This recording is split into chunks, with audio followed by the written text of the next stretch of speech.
I'm Sharan Maiya and I'm from the Glasgow Academy, and my project concerned the representation of graphs in a visually pleasing way using a program called GraphDraw. So in graph theory, which is a branch of discrete mathematics, graphs are used to show pairwise relations between objects. A graph is defined as a set of vertices, commonly drawn as circles, with some edges drawn as lines between them.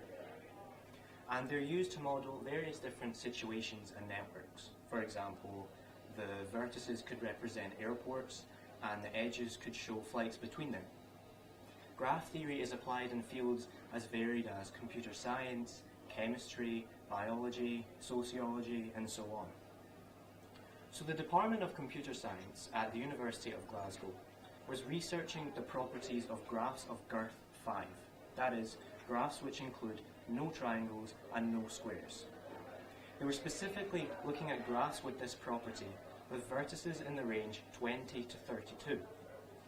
Their program GraphDraw can be used to draw graphs using symmetry by allowing the user, in this case me, to input the adjacency matrix as well as one of the generators from the automorphism group. So I was using this piece of software to create the most aesthetically pleasing representation of each of the graphs I mentioned before. But why is it important that they had to be visually pleasing? Well, research suggests that a visually pleasing representation of a graph can make the job of analysing it and interpreting its structure much easier. For example, the two graphs shown here are exactly the same. However, one of them has been drawn using symmetry, among other factors, to make it much easier on the eyes than this representation.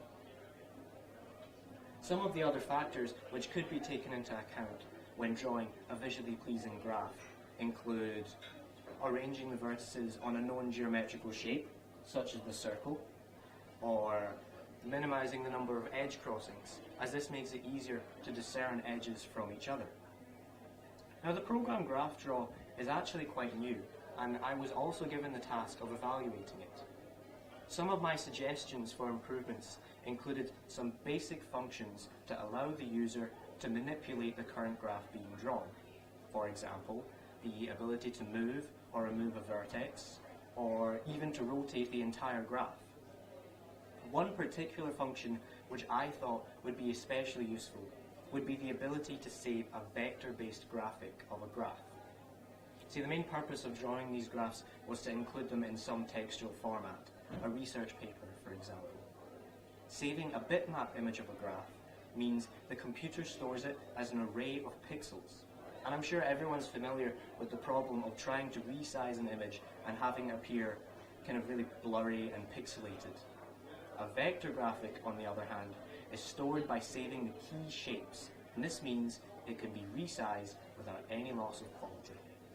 So I edited the source code of the program to include a button to do this. In conclusion, I was able to draw visually pleasing representations of all the graphs of girth 5 with 20 to 32 vertices.